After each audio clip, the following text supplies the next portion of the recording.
اللہ کا قانون یہ ہے کہ توبہ بھی کرو تو معاف کر دوں گا، لیکن جو ایک کبیرہ گناہ ہے وہ تمام کبیرہ گناہوں میں سے سب سے بڑا گناہ ہے، جو نہ تو توبہ سے معاف ہوتا ہے، چاہے 100 حج کر لو، چاہے 1000 بار توبہ کر لو، چاہے مکہ جا کے توبہ کر لو، مدینہ جا کے توبہ کر لو، ایک ایسا گناہ ہے جو کبھی توبہ سے بھی معاف نہیں ہوتا۔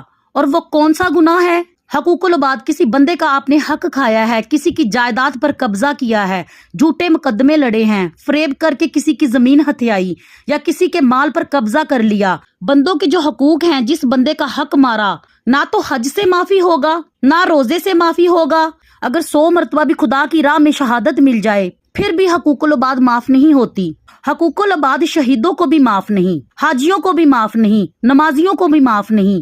جس مسئلے کو ہماری قوم نے، ہماری عوام نے معمولی سا سمجھا ہے، دن رات ایک دوسرے کے حقوق ضائع کر رہے ہیں، ایک دوسرے کے حقوق مار رہے ہیں، ایک دوسرے کا خون کر رہے ہیں۔